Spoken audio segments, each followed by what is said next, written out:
میں 7 سال کا تھا 1987 میں، اس وقت میں پہلی دفعہ گیا تھا، اور اس کے بعد مجھے ایسے بزرگ ایسے بڑے ملے کہ میں بار بار جاتا رہا۔ 2019 کے بعد سے ہم سب نوٹ کر رہے ہیں حج کے انتظامات میں واضح تبدیلی۔ 5 منٹ کے اندر ٹھک ٹھک آپ باہر نکلتے، کھڑا نہیں ہونا پڑتا۔ ان کے پیچھے بہت سٹرونگ دنیا کا ورلڈ کلاس کنٹرول سسٹم ہے، اے آئی بیسڈ ہے، وہ آرٹیفیشل انٹیلیجنس پہ چھوٹے جو ہے نا ویلن بنے ہوتے ہیں۔ دیگر جو ممالک ہیں دنیا کے پاکستان کے علاوہ، وہاں بھی یہ ہے کہ سرکاری الگ ہیں، پرائیویٹ الگ ہیں، پھر پرائیویٹ میں بھی کیٹیگری ہے۔ ایک حج 11 لاکھ کا ہو رہا ہے اور دوسرا 80 لاکھ کا ہو رہا ہے، یعنی 2 ملک ہیں جو IMF سے سب سے زیادہ امداد لیتے ہیں پاکستان میں۔ سر حضرت نے فرمایا بھائی اس دفعہ تو اللہ نے بڑی سہولت کا حج کرا دیا، اور جناب ایئرپورٹ پہ جو مجاہدہ آیا نا، 2 دن ہم ایئرپورٹ پہ بیٹھے رہے۔ میں عرفات میں تھا تو میں نے دیکھا 44-45 ڈگری تھا، اور فیل لائک 49 ڈگری۔ وہ جھوٹ بول کے احرام باندھ کے اندر آئے گا اور سر پہ ٹوپی بھی پہنے گا، یعنی وہ بتا رہا ہے کہ میں جھوٹ بول کے آیا ہوں، چور کی سر پہ ٹوپی۔ ہاں، اہل مدینہ میں انصار کی وہ صفت ابھی تک قائم ہے۔ ماشاءاللہ، کو اللہ کے نبی کی مہمانی کی تھی مکہ، انہوں نے نکالا تھا مکہ سے رسول اللہ صلی اللہ علیہ وسلم کی مکی زندگی لے کے آنا ہے، اور مدینہ سے رسول اللہ کی مدنی زندگی۔ تو میں نے استاد صاحب کو دیکھا ہے، مفتی علیم صاحب کو، کہ ان کو رسول اللہ صلی اللہ علیہ وسلم کی ایک ایک جگہ کا بہت زیادہ پتہ ہے۔ حالانکہ ہم لوگ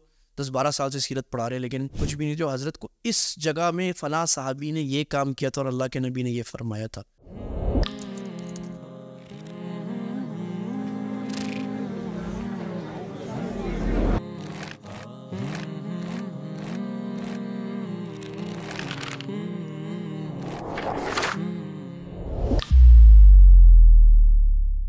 جی بسم اللہ الرحمن الرحیم، السلام علیکم ورحمۃ اللہ وبرکاتہ۔ Welcome to another episode of آپ کی بات اسپیشل پوڈ کاسٹ پروگرام۔ خاص مہمان ناظر محترم، اور خاص ہی عنوان ہے آج کے اس پوڈ کاسٹ کا، اور بڑا ہی مقدس عنوان ہے۔ جب حج کا موسم شروع ہوا تو ہم نے ایک پوڈ کاسٹ آپ کی خدمت پر رکھا تھا کہ حج کس طرح سے کیا جا سکتا ہے، حج گائیڈ پوڈ کاسٹ کے عنوان سے وہ پوڈ کاسٹ آپ نے سنا تھا مکمل، مفتی رشید احمد خورشید صاحب کی زبانی۔ اور آج الحمدللہ حج 2023 بحسن خوبی اپنے اختتام کو پہنچ گیا ہے۔ زیادہ تر لوگ حج کا سفر مکمل کر کے واپس تشریف لے آئے ہیں، کچھ لوگ باقی ہیں تو وہ بھی بس آنے والے ہی ہیں۔ تو آج کی اس پوڈ کاسٹ میں ہم نے حج 2023 کی ایک کارگزاری سننی ہے، اور ایسی شخصیت سے جو اس حج میں الحمدللہ خود شریک تھیں، اور انہوں نے اس سال بھی حج کی سعادت حاصل کی۔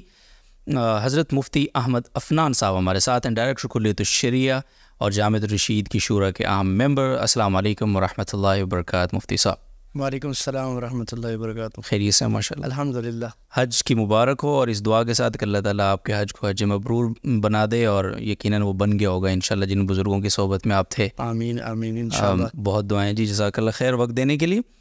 بڑا زبردست اور گرمی کا حج تھا اس باری، اور بڑی ایموشنل فوٹیجز آ رہی تھیں تھرو آؤٹ، اور وہاں کے جو پولیس تھی، سعودی عرب کی جو انتظامیہ تھی، جس انداز سے وہ لوگوں کو وہاں پہ ریسکیو کر رہی تھی، اور جس انداز سے لوگ گرمی سے گھبرائے ہوئے تھے۔ سنائیں ذرا موسم کی، سب سے پہلے بتائیں کیسا تھا اس بار؟ بہت زیادہ گرمی تھی واقعتاً؟ ہاں، گرمی تو کافی تھی، اور گرمی کی حج پہلے بھی میں کر چکا ہوں، اور یوم عرفہ کے دن اس دفعہ بڑی خصوصی گرمی تھی کہ اللہ تعالیٰ شاید گناہ زیادہ ہیں ہمارے، معاف کرنے کا اللہ نے بہانہ بنایا تھا، کیونکہ حج کا ایک انٹیگرل پارٹ جو ہے، جو ہم مقاصد الحج کی بات کرتے ہیں قرآن و حدیث کی روشنی میں، وہ محنت و مجاہدہ ہے۔ تو اللہ تعالیٰ نے بائی ڈیفالٹ حج میں محنت و مجاہدہ ڈالا ہوتا ہے، چاہے وہ 20 لاکھ والا ہو، 40 لاکھ 80 لاکھ والے بھی ہوتے ہیں، ان کو بھی محنت مشاہدہ، ایک دفعہ مجاہدہ ایسا آتا ہے کہ بس چیخیں نکل جاتی ہیں۔ تو یہ اللہ تعالیٰ کی اس میں حکمت ہے، بہت بڑی ایک سبق سکھانے کا ہے، ایک ٹریننگ ہے۔ صحیح، چلے جی، اوور آل ہم شروع کرتے ہیں۔ ہم نے کارگزاری لینی ہے آپ سے بنیادی طور پہ حج 2023 کی۔ کیسا تھا عموماً آپ کے جو پچھلے حج تھے ان سے اگر کمپیئر کریں تو اس بار کا جو حج ہے انتظامات کے اعتبار سے کیا بہتری آپ نے پائی، کیا کمزوری آپ نے دیکھی؟ اوور آل تھوڑا ایک تجزیہ دیں پہلے۔ اچھا دیکھیں، میں ان خوش قسمت لوگوں میں ہوں جو صرف اور صرف اللہ کے فضل و کرم سے میں اپنے بچپن سے جا رہا ہوں حرمین۔ میں 7 سال کا تھا 1987 میں، اس وقت میں پہلی دفعہ گیا تھا، اور اس کے بعد مجھے ایسے بزرگ ایسے بڑے ملے کہ میں بار بار جاتا رہا، اور 8-10 سال سے تو میں 1-2 کچھ بڑے گروپس کے ساتھ جاتا ہوں ایز اے شریعہ ایڈوائزر۔ تو میں بہت کچھ دیکھ رہا ہوتا ہوں، کیونکہ اس سال ہمارے ساتھ 550-600 حاجی تھے جن کو حج کی ٹریننگ کرانا، مسائل بتانا اور سب کی کارگزاریاں دینا میری ذمہ داری ہوتی ہے۔ میں جو دیکھ رہا ہوں کہ ہر سال سعودی حکومت کی طرف سے اور پاکستان کی بھی حج منسٹری کی طرف سے بہتری آ رہی ہے، اور وہ بہتری بہت ساری اقسام کی ہے. اور میں چونکہ الحمدللہ عربی بھی اپنے بزرگوں کی وجہ سے میری اچھی ہے اور عربوں کے لیول کی ہے، تو میں عربی میں بیان بھی کرتا ہوں. عربوں سے میں انٹریکشن بھی بہت کرتا ہوں، میری وہاں کے سارے عربوں سے ملاقات رہتی ہے، عرب مشائخ سے بھی. تو میں بہت اندر تک نظام کو دیکھ رہا ہوتا ہوں کہ کیا ہو رہا ہے پیچھے سے. 2019 کے بعد سے ہم سب نوٹ کر رہے ہیں کہ حج کے انتظامات میں واضح تبدیلی، یعنی پہلے بھی بہتری ہوتی تھی لیکن بہت تیز بہتری آئی ہے. امیگریشن کا نظام اتنا بہتر ہو گیا ہے کہ میں جرمنی، یو کے، میرے سفر اس سال بھی بہت رہے، ان کا نظام کچھ اس کے برابر ہی نہیں ہے. وہاں 2 گھنٹے یو کے میں اس دفعہ 2 دفعہ امیگریشن پہ لگے، اور یہاں 5 منٹ کے اندر ٹھک ٹھک آپ باہر نکلتے، کھڑا نہیں ہونا پڑتا. اور بہت پروفیشنل، ان کا ایٹیٹیوڈ بہت محبت والا ہو گیا ہے. ایک زمانہ تھا ہم سرا شکوا کرتے تھے کہ مکہ والے حضرات جو ہیں وہاں جلال ہے تو یو روح حاجی روح یلا بوم بوم کرے ہوتے تھے. اب مکہ والے بھی ایسے ٹرین ہو گئے ہیں، یعنی اس کے پیچھے یقیناً حکومت کی پالیسی نظر آتی ہے، اور جو وہاں کی بڑے حکومت ہیں بادشاہ اور ولی عہد جو ہیں، کہ ان کے اخلاق بدل گئے. اور اب وہ اس طرح بات کرتے ہیں، یا حاجی لو سمحت پلیز لو تقوم حاجی. اب جیسے وہاں حرم میں حسین میں زیادہ دیر بیٹھنے کی اجازت نہیں ہے، تو اگر بیٹھ جائیں آپ تو وہ آتے ہیں حاجی حل صلیت پوری ہو گئی توسع المکان الآخرین، دوسروں کے لیے جگہ چھوڑ، ایسے بات کرتے ہیں. اور قوم کا بیہیویئر چینج کرنا جو ہوتا ہے یہ اس کو ایک جنریشن لگتی ہے. اگر کسی حکومت نے آتے ساتھ 2-3 سالوں میں بیہیویئر چینج کر دیا ہے، اس کا مطلب کوئی بہت بڑا نظام پیچھے چل رہا ہے، چھوٹے نظام سے یہ ہو نہیں سکتا. تو اور اسی طرح حاجیوں کے لیے پانی کا انتظام، جگہ جگہ پانی کی بوتلیں تقسیم ہونا، حاجیوں کے اوپر پانی ڈالنا، جگہ جگہ اسپرنکلز لگے ہونا، سخت ترین گرمی میں پانی کے شاورز منی میں، مزدلفہ میں، عرفات میں، حرم کے باہر آس پاس لگے ہوئے ہیں حاجیوں کی سہولت کے لیے. کال سینٹرز حاجیوں کی سہولت کے لیے، ہسپتال، فری دوائیں، لاکھوں حاجی ہر جگہ. منی میں ہسپتال ہے، حرمین کے قریب ہسپتال ہے، فری علاج ہو رہا ہے اور فری سروس ہے. اور 20 قسم کی ایسی خدمات ہیں جن کو میں ابھی کاؤنٹ نہیں کر سکتا. جو سیکیورٹی کا نظام ہے، ایک زمانہ تھا، اب چونکہ حاجیوں کو وہاں چلایا جاتا ہے بہت، تو بعض حاجی پریشان ہوتے ہیں جو نئے جاتے ہیں، کیونکہ اب ہمارے ساتھ گروپس میں اب 80% نئے حاجی ہوتے ہیں جن کو پہلے ایکسپیرینس نہیں ہوتا. تو وہ کہتے ہیں یار اتنا ہمیں چلا چلا کے مار دیا. تو ان کو یہ یاد ہونا چاہیے کہ 2005 6 8 تک، بلکہ 2013 میں بھی اسٹیمپیڈ ہوتا تھا اور 1400 کتنے حاجی شہید ہوئے تھے. تو اس نظام کو انہوں نے کنٹرول کیا ہے کہ بھئی سب کو تھوڑی سی تکلیف آ جائے، چل لمبا لیں اور شارٹ کٹ نہ اپنائیں، لیکن کسی کی جان نہ جائے. تو الحمدللہ 5-6 سال سے کسی کی جان نہیں جا رہی. تو یہ نظام بہت بہتر کیے ہیں. اور ایک بات میں کہوں گا کہ بعض لوگ سمجھتے ہیں کہ یار یہ شرطے جو ہے نا وہ ویلن بنے ہوتے ہیں، کیونکہ شرطے کا کام ہے کہ لوگوں کو آگے چلانا، راستہ بند کرنا، دروازہ بند کرنا، لمبا گھما دینا، نئی تعمیر کی طرف بھیج دینا. تو لوگ کہتے ہیں اندر کیوں نہیں بھیج رہے. لوگ سمجھتے ہیں یہ ہیپ ہیزٹ کام کر رہے ہیں کہ بس شرطے کے دل میں آیا دروازہ بند کر دیا. ایسا نہیں ہوتا. ان کے پیچھے بہت سٹرونگ دنیا کا ورلڈ کلاس کنٹرول سسٹم ہے. AI بیسڈ ہے، وہ آرٹیفیشل انٹیلیجنس پہ کیمرے لگے ہوئے ہیں کتنے ہزاروں، اور وہ کیمرے کنٹرول روم سے مینیج ہو کہ وہ ان کو آرڈر دے رہے ہوتے ہیں ابھی فلاں دروازے بند کر دو، فلاں دروازے کھول دو، فلاں جگہ سے جانے دو، فلاں جگہ آنے دو، فلاں. تو ایک بہت بڑا نظام ہے. میں سمجھتا ہوں کہ اگر کسی یورپ کی بڑی کنٹری کو بھی اتنا بڑا نظام مل جائے نا، اور ان کو کہہ دیا جائے کہ اجمی، عربی، پڑھے لکھے، ان پڑھ، افریقی، امریکی، سب کو ایک جگہ سنبھالو، تو کوئی نہیں سنبھال سکتا. صحیح بات. تو یہ اللہ تعالیٰ نے ان کو یہ شرف دیا ہے کہ اس کو ان پہ کوئی غلطیاں ہیں تو ہم اپنی جگہ، لیکن اس معاملے میں میرا خیال میں کہ اس سے بہتر سنبھالنا جو ہے وہ بہت مشکل ہے. اس باری جو سعودی وزارت حج نے اعداد و شمار جاری کیے ہیں، 160 ممالک کے تقریباً کوئی 18 لاکھ اور 45 ہزار سے زائد حجاج کرام یہاں پہ موجود تھے ایٹ اے ٹائم. ان سارے لوگوں کو سنبھالنا ڈیفینیٹلی، جس طرح آپ نے بتایا. تھوڑا سا اس پر میں آپ سے کمنٹ لوں گا. آپ نے تو وہاں لوگوں سے بات چیت بھی کی، عرب، جس طرح آپ نے بتایا کہ عرب ممالک کے جو لوگ ہیں ان کے ساتھ بھی آپ کا انٹریکشن رہا. سعودی حکومت کو اس بار توقع تھی ذرا زیادہ لوگوں کے آنے کی، یعنی 2.6 ملین کو انہوں نے تخمینہ لگایا تھا، اسی کے حساب سے ان کی تیاری بھی تھی. تو کوئی آپ کو اس کی کوئی ریزن پتہ چلی کہ لوگ کم تھے اس بار حج میں نسبتاً پچھلے سال کے، اس پر کوئی آپ کا تجزیہ ہے کیا؟ دوسرے ممالک کا صحیح بات ہے، مجھے کوئی بڑا واضح تجزیہ نہیں ہے، لیکن اس سال پاکستانی ہمیں ویسے بھی کم نظر آئے، کیونکہ ہمیں اندازہ ہوتا ہے نا، ہم دیکھتے ہیں جاتے ہیں، اللہ تعالیٰ بعض دفعہ سال میں 2 دفعہ میں جا رہا ہوتا ہوں، میرے پہ بھی اللہ لے، تو پاکستانی بہت نظر، اس سال پاکستانی عمومی کم نظر آئے. اور جو ہم نے اپنے گروپ سے پوچھا، انہوں نے کہا کہ پاکستان نے 20,000 کا کوٹا واپس کیا ہے.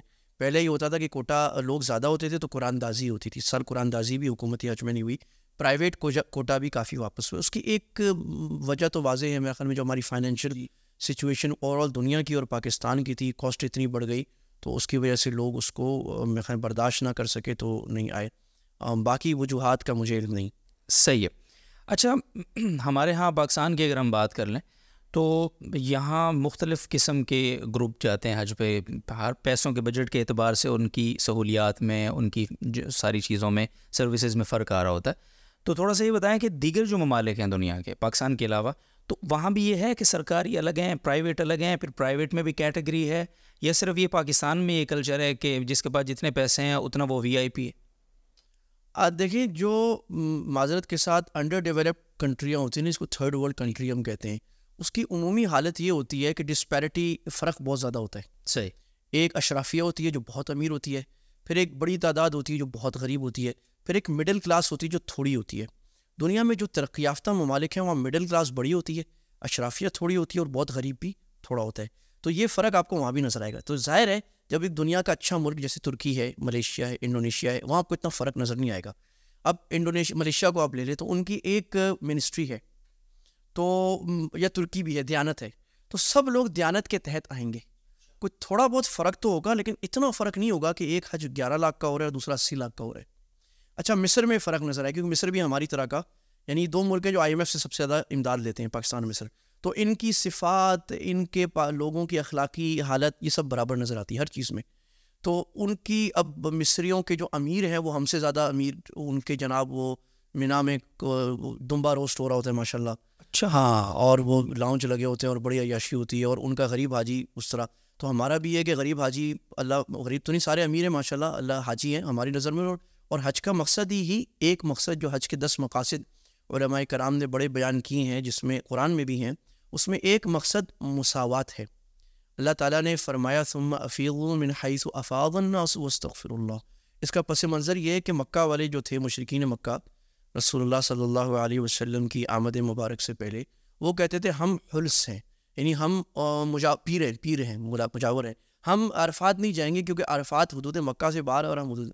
تو اللہ تعالیٰ نے ان کے اس غلط عقیدے کو رد کیا. اللہ کا نہیں، تمہیں بھی جانا ہوگا، اور جہاں سے لوگ واپس آتے ہیں وہیں عرفات سے واپس آنا ہوگا، کیونکہ حج ایکوالٹی، مساوات ہے، سارے لوگ اللہ کے سامنے ایک ہو جائیں. یہ ہمارے اس میں نہیں ہوتا، اور یہ نظر بھی آ رہا ہوتا ہے کہ ایک بہت سے تو ان ملکوں میں اگرچہ فرق ہے لیکن اتنا فرق نہیں ہوتا، اور یہ ایک افسوسناک بات ہے. اس کو یعنی جب ظاہر ہے، جب تک قومی سطح پہ ہماری حالت یہ نہیں ہوگی کہ ہم مساوات کو انشور کریں اپنے ملک میں، تو یہ جگہ ہمیں ہر جگہ نظر آئے گی. ایون یورپ میں بھی وہ بھی نظر آئے گا جو بہت غریب پاکستانی بنگالی ہے اور بہت زیادہ امیر ہے اور کم امیر ہے. تو یہ ایک چیز ہے جو نظر آتی ہے واضح. صحیح ہے. مینا میں اس بار 4 کیٹیگری کے خیمے بنائے گئے تھے، ان کو انہوں نے مطلب ایک category A B C D میں ڈیوائڈ کیا تھا. اچھا، اس میں پھر A اور B جو تھے وہ جو قدیم مینا ہے اس میں تھے، اور C D وہ جو جدید مینا ہے جو توسع کے وسعت کے بعد آگے مینا مزدلفہ میں جو آگے تھا وہ، تو اس میں تھے. تو وہاں سہولیات کے اعتبار سے آپ کی رہائش کس طرف تھی اور کیا تھا وہاں؟ تھوڑا یہ جو 4 کیٹیگریز تھی، ان میں سہولیات کا اس دفعہ کیا نظم دیکھا آپ نے؟ دیکھیں، میں تو اس میں ایک کیٹیگری میں تھا، اس لیے کہ میں جس گروپ کے ساتھ جاتا ہوں وہ گروپ ایک کیٹیگری کا ہے. تو میرے ذمے ہم تو بھائی سوداگر ہیں، ہمیں تو سودا بیچنا ہے، ہمیں تو دعوت دینی ہے. تو دعوت کے لیے جہاں موافق ہو تو وہ کام تھا، تو ان لوگوں میں دعوت اللہ تعالیٰ نے رکھی. لیکن جو پچھلے خیمے تھے، ظاہر ان میں سہولیات تھوڑی کم ہوتی ہیں، بیڈ تھوڑا چھوٹا ہوتا ہے، کھانا AC کی بجائے کولر ہوتا ہے، اور ادھر دور ہوتا ہے. تو یہ ایک کیٹیگری جو ہے نا بڑا قریب ہوتا ہے. وہ ایک لطیفہ تھا کہ ہمارے استاد صاحب دامت برکاتہم ساتھ تھے، تو ان کو ہمارے ایک عزیز نے فون کیا کہ انہوں نے استاد صاحب نے کہا مینا میں آگے، کہا جی حضرت ہم آگے بالکل، اور شیطانوں کے بالکل قریب ہیں. تو ایک کیٹیگری شیطانوں کے بالکل قریب ہوتا ہے، یعنی وہ جمرات سے قریب تاکہ جمرات جا سکیں. لیکن ایک دلچسپ بات میں آپ کو بتاؤں، اس دفعہ ایسا مجاہدہ، کیونکہ حج کی میں نے جیسے عرض کیا، حج میں بائی ڈیفالٹ اللہ نے مجاہدہ رکھا ہے. جو 80 لاکھ بھی دیتے ہیں نا، میں ہر سال دیکھتا ہوں الحمدللہ، اللہ تعالیٰ دکھاتے ہیں، اس کو ایک دفعہ تو ایسا مجاہدہ آتا ہے نا کہ چیخیں نکلتی ہیں. اچھا ہاں وہ کب؟ وہ کبھی نہ کبھی کہیں نہ کہیں آتا ہے. اس دفعہ ان کو مجاہدہ آیا مینا میں, اور وہ آتا ہے, اور وہ مینا میں حج کے بعد کے جو 2 دن ہوتے اس میں, کہ وہ جب گئے نا جمرات کنکری مارنے, تو اب واپس اگر آتے تو ان کا راستہ خیمے تک کا 15 منٹ کا تھا. تو وہ رش کی وجہ سے ایڈمنسٹریشن نے وہاں کیا کیا, وہ راستے بند کر دیے, اور ان کو پورا مینا آخر تک آنا پڑا, اور گھوم کے واپس یہ 7-8 کلومیٹر چلنا پڑا. تو وہ تو 1 کلومیٹر نہ چلنے والے لوگ تھے, اس میں ضعیف بھی تھے, بوڑھے بھی تھے, تو ان کی تو ایک دفعہ چیخیں نکلی. تو مجاہدہ ایک دفعہ, اور جو اللہ کا کرنا ایسا ہوا, جو ایک کیٹیگری تھا اس کو زیادہ چلنا پڑا, کیونکہ پورا مینا کے پیچھے تک گیا اور پیچھے چل کے آیا. اور میں نے ایسا دیکھا کہ ہمارے ساتھ بھی ہوا. ہمارے ساتھ ایک دفعہ شیخ الاسلام حضرت مفتی تقی اسماعیل صاحب دعا وکاتم 2015 میں حضرت کی خدمت میں تاج میں, تو کہیں مجاہدہ نہیں آیا, اور جب ایئرپورٹ جا رہے تھے تو حضرت نے فرمایا بھائی اس دفعہ تو اللہ نے بڑی سہولت کا حج کرا دیا. اور جناب ایئرپورٹ پہ جو مجاہدہ آیا نا, 2 دن ہم ایئرپورٹ پہ بیٹھے رہے, اور حضرت کی پوری سورسز اور حضرت کے وہاں تعلقات مشائخ سے وہ سب لگا لیے, کچھ بھی نہیں ہوا. 2 دن ایئرپورٹ پہ بیٹھے رہے تو مجاہدہ آیا. تو یہ تو سمجھنا چاہیے اللہ سبحانہ و تعالیٰ کی طرف سے حج ایک بہت بڑا تربیتی نظام ہے. جو حاجی بھی کر کے آئے ہیں, میں ان سے بھی عرض کروں کہ آپ اپنے آپ کو اس تربیت میں ڈھال لیں, اور سمجھیں کہ یہ اللہ تعالیٰ تربیت کر رہے ہیں ہمارے صبر کی, ہماری برداشت کی, ہمارے ایمان کی, اور اس کو خوش اسلوبی سے برداشت کریں گے تو ثواب ملے گا, نہیں کریں گے تو مجاہدہ تو آنا ہے, چین کریں یا پی کریں. صحیح ہے, بہت اچھی بات ہے. اچھا یہ میں اسی سے تھوڑا سا کنیکٹڈ ایک سوال, کہ جب رش زیادہ ہوتا ہے, لوگ زیادہ آ جاتے ہیں, تو جو مقامات ہیں ان میں توسع ہوتا ہے, جس طرح مینا کی بات ہے, تو ہر بندے کی خواہش ہوتی ہے کہ میں اوریجنلی اس جگہ پر جاؤں جہاں حقیقت میں حضور علیہ الصلوۃ والسلام, صحابہ کرام کا وہ دور, اس دور سے وہ متعین شدہ جگہ ہیں. تو میں سعودی حکومت کے حوالے سے یہ پوچھنا چاہتا ہوں کہ کچھ خبریں یہ تھیں گزشتہ کچھ سالوں میں کہ بہت ساری چیزیں, چونکہ وہ لوگ بہت زیادہ توحید پرست یا موحد آپ کہہ لیں, تو ہمارے پاکستانی ذرا تبرک کے عادی ہیں, تو بہت ساری چیزیں یعنی صحابہ کرام کے کچھ یادگار مقامات تھے, ایون بہت ساری قبور بھی انہوں نے یعنی برابر کر دیے, نشانات مٹا دیے بہت ساری اور جگہوں کے, تو تاکہ وہ بدعت نہ بنے یا لوگ اس کو کوئی ایسی جگہ مقدس جگہ نہ بنا لیں بیت اللہ کے علاوہ. تو اس حوالے سے تھوڑا سا بتائیں کہ کیا کچھ بہتری ہے, یا سعودی حکومت کی پالیسی وہی ہے کہ چیزوں کو بس اب منہدم کر رہی ہے, یہ چھپا رہی ہے پرانی چیزوں کو؟ اس پر تھوڑی سی روشنی ڈالیں. حیران کن تبدیلی ہے. اچھا, سارے حیران ہیں, اور اتنی تیز تبدیلی ہے کہ اتنی تیز تبدیلی کہیں آتی نہیں ہے. یہ اسی وقت آ سکتی ہے کہ کوئی بہت زبردست قسم کا حکمران ہو, اور وہ جو بات کرے اس کی پالیسی ایک دن میں امپلیمنٹ ہو جائے. اس کے بغیر جمہوری حکومتوں میں تو اتنی تیز تبدیلی آتی نہیں. تبدیلی یہ ہے کہ مدینہ میں ہمارے کچھ دوست ہیں اہل مدینہ کے حضرات, وہ چونکہ وہاں مشائخ کے پاس بیٹھتے ہیں تو ان سے تعلق رہتا ہے, تو انہوں نے کہا جی ہم آپ کو آج زیارات کراتے ہیں, جو خاص زیارات ہیں جو عام لوگوں کو معلوم نہیں. ایک تو 12 زیارتیں جو بڑی معروف ہے, ہر ایک کراتا ہے. اچھا جی, ان خاص زیارات میں ہم گئے جو حضرت جابر رضی اللہ تعالیٰ عنہ کا گھر ہے, اور غزوہ خندق میں رسول اللہ صلی اللہ علیہ وسلم کی مسجد رایا ہے جہاں اللہ کے نبی کا خیمہ لگا تھا, اور پھر جبل احد کی وہ علاقے ہیں پیچھے کے جہاں اللہ کے نبی سے پانی لایا گیا تھا آپ صلی اللہ علیہ وسلم کے لیے, جہاں آپ نے آرام فرمایا تھا. یہ چیزیں مخفی تھیں اور ان کو چھپا کر ختم کر دیا گیا تھا. اب ہم ان جگہوں پر جب گئے تو وہاں حکومت نے باقاعدہ بورڈ لگائے ہوئے اور نیشنل ہیریٹیج اتھارٹی بنائی ہے, اور الہیئہ للتراث الاسلامی, اسلام سے اسلامک ہیریٹیج, اور رسول اللہ اور صحابہ کے آثار, چھوٹے چھوٹے آثار کو بھی دوبارہ زندہ کر رہے ہیں, اور باقاعدہ وہاں بورڈ لگا کے اس کی اصل پتھروں کو واضح کر کے دوبارہ سے اس کی تعمیر نو کر رہے ہیں. اور وہاں پر باقاعدہ تعارف انگلش اور عربی میں لگایا ہوا ہے, صحیح سند کی احادیث اور تاریخ کی کتابوں کے ساتھ, کہ یہاں پر یہ واقعہ ہوا تھا. اصل میں یہ کام سب سے پہلے کیا تھا حضرت عمر بن عبد العزیز رحمہ اللہ تعالیٰ نے, جو 92 یا 90 آثار جو رسول اللہ نے جہاں جو کام کیا وہاں مسجد بنائی. پھر اس کو ہر تاریخ میں ہر سلطان پریزرو کرتا رہا. پھر عثمانیوں نے اس پر بڑا پیارا کام کیا, بڑی خوبصورت مسجد وہاں بنائی اس رسول اللہ کے ہر اثر پر, جو مکہ میں تھوڑے ہیں اور مدینہ میں زیادہ ہیں. پھر یہ اس پچھلے زمانے میں جیسے آپ نے کیا ایک بہت انفارچونیٹ کام ہوا کہ اس کو مٹا دیا گیا, ختم کر دیا گیا. اب یہ حکومت اس کو دوبارہ زندہ کر رہی ہے, اور یقیناً یہ داد کی مستحق ہے الحمدللہ, کہ پچھلا جو ہوا اس کو چھوڑ دینا چاہیے, لیکن اب اس کو تو اب ہر حاجی جا سکتا ہے. جو اللہ کے نبی کے کنویں تھے جہاں سے آپ پانی لیتے تھے ان کو زندہ کیا جا رہا ہے, وہاں سے آپ پانی بھر سکتے ہیں. اچھا جی, تو یہ بیر غرس وغیرہ اور جو دوسرے بیر ہے یہاں سے اللہ کے نبی کو صلی اللہ علیہ وسلم غسل کا پانی دیا گیا, آپ نے لعاب مبارک ڈالا, وہ سب زندہ کیے جا رہے دوبارہ. زبردست. 2023 کے حج آپ نے کہا نا کہ حج میں کہیں نہ کہیں مشقت آ جاتی ہے, واٹ لگ جاتی ہے جس کو کہتے ہیں نا. اس بار آپ حضرات کے اوپر وہ مشقت برا لمحہ اس حج میں جو آپ کو خاص یاد رہے گا کہ اس دفعہ ساجی یہاں طبیعت صاف ہو گئی تھی. خود حضرت استاد صاحب دامت برکاتہم کی ہمیں پتہ چلا کہ بہت طبیعت بگڑ گئی تھی اور بے ہوشی تک آ گئی تھی. تو آپ ذرا بتائیں کہ مشکل ترین لمحہ. ہاں, ایک تو یہ ہے کہ گرمی اس دفعہ کافی غیر معمولی تھی. تقریباً میں عرفات میں تھا تو میں نے دیکھا 44-45 ڈگری تھا اور فیل لائک 49 ڈگری. اوہو. تو 49 ڈگری اور کوئی بادل نہیں اور سورج سر پر. تو چونکہ یہ حج کے مقاصد میں ایک مقصد ہے حشر کی یاد, یعنی اللہ پوری دنیا کو ایک کپڑے میں جمع کر رہے ہیں, ایک طرح سے ننگے بدن. تو اللہ یہ بتانا چاہ رہے ہیں کہ عرفات میں بھی ایسے ہی جمع ہونا ہے, اس کی تیاری کر لو ابھی سے. نہیں, حشر میں. تو حشر کی سما اور جس میں گرمی اور سورج نیزے پر, تو وہ یاد آنا شروع ہو گیا تھوڑا سا. ایسی گرمی تھی. اور ہمیں تو اللہ نے بہت اچھا رکھا, ہمارے خیمے کا اے سی چل رہا تھا. بعض خیموں میں کیا ہوا کہ اوور لوڈ لوگ ہو گئے, اے سی بند ہو گیا. اور عرفات کا دن, یہ گرمی کا جولائی کا بہت لمبا دن تھا, 7:30 بجے مغرب, تو وہ بہت ہی لمبا مشقت پڑ گیا. لیکن اسی میں اللہ کے نبی صلی اللہ علیہ وسلم کی وہ ادا کہ آپ نے 5.5 گھنٹے یوں ہاتھ اٹھا کے اور یوں ہاتھ اٹھا کے اور یوں ہاتھ اٹھا کے اور یوں امت کے لیے دعا کی تھی. تو وہ یاد ہے اللہ کے نبی نے کیسے کی تھی. ہم 15 منٹ میں 12 1 بجے باہر جا کے کھڑا ہوا, تو 15 منٹ سے زیادہ میں کھڑا نہیں ہو سکا. اور اللہ کے نبی صلی اللہ علیہ وسلم اسی مہینے میں 5-5.5 گھنٹے. تو اللہ کے نبی کا درد اور امت کے لیے آپ کی قربانیاں, اور یہ کہ ہم اللہ کے نبی کی سنتوں پر کتنا عمل کر رہے ہیں, کتنے اس طرح چلا رہے ہیں. ایک تو یہ بات. دوسرا, مینا میں غیر معمولی چلایا گیا.